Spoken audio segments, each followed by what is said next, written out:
Halo Tipers, selamat datang di video pembelajaran dengan judul Media 3 Dimensi. Video pembelajaran ini ditujukan untuk mahasiswa S1 Teknologi Pendidikan pada mata kuliah Pengembangan Media Sederhana. Setelah kamu menyimak video ini, kamu dapat memahami mengenai pengertian, karakteristik, jenis-jenis, dan langkah-langkah penerapan media 3 dimensi pada kegiatan pembelajaran. Terdapat 4 materi yang akan kita pelajari hari ini. Yang pertama, pengertian media 3 dimensi.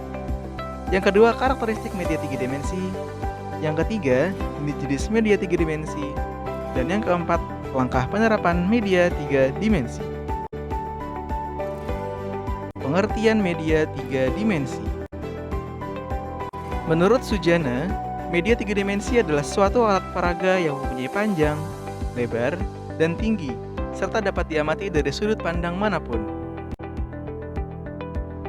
Sedangkan menurut Raundi dan Sumartono, media 3 dimensi adalah karya seni rupa yang mempunyai lebar, panjang, dan tinggi, atau karya seni yang memiliki volume dan menempati ruang. Karakteristik media 3 dimensi. 1. Pesan yang sama dapat disebarkan ke seluruh siswa secara serentak. 2. Penyajiannya berada dalam kontrol guru. 3. Cara penyimpanannya mudah dan praktis digunakan untuk semua ukuran ruang kelas. Yang keempat, dapat mengatasi keterbatasan ruang, waktu, dan indera. Yang kelima, menyajikan objek-objek secara diam. Yang keenam, lebih mahal dari kelompok media grafis. Yang ketujuh, sesuai untuk mengajarkan keterampilan tertentu dan untuk belajar secara kelompok atau individu. Dan yang terakhir, mampu menyajikan teori dan praktik secara terpadu. Jenis media 3 dimensi. Yang pertama, model padat atau solid model. Model padat memperlihatkan bagian permukaan luar daripada objek dan seringkali membuang bagian-bagian yang membingungkan gagasan-gagasan utamanya dari bentuk, warna, dan susunannya. Model padat berguna untuk membantu dan melayani para siswa sebagai informasi berbagai pengetahuan agar siswa lebih paham dalam pelajaran. Contoh dari model padat itu sendiri yaitu boneka, bendera, bola, atau anatomi manusia.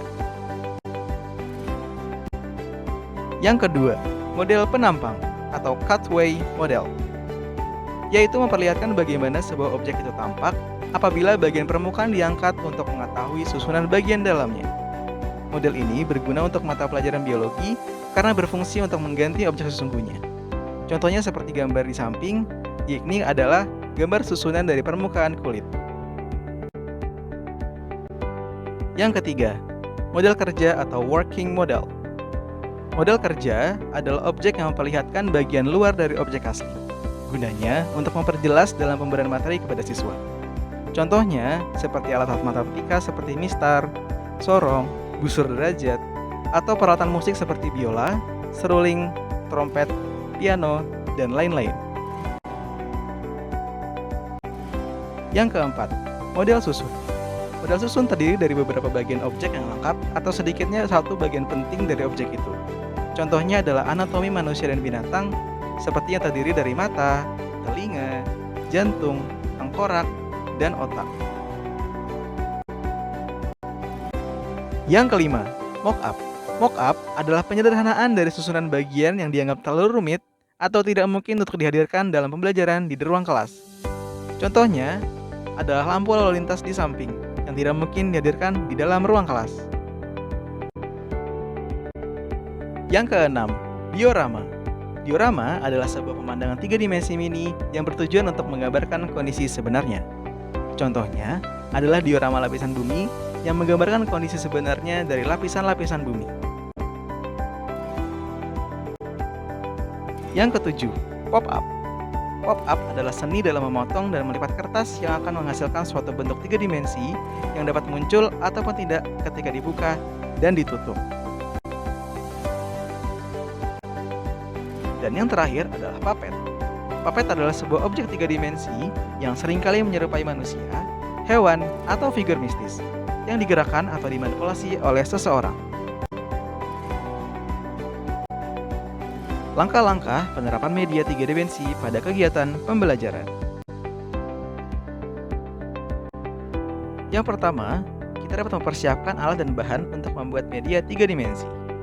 Yang kedua, kita dapat menentukan tujuan pembelajaran, materi, dan media yang akan kita buat. Yang ketiga, kegiatan inti peragaan media. Ini adalah kegiatan inti dalam memperagakan media di depan kelas oleh guru. Yang keempat, bimbingan oleh guru kepada siswa. Dan yang terakhir, evaluasi capaian hasil belajar siswa.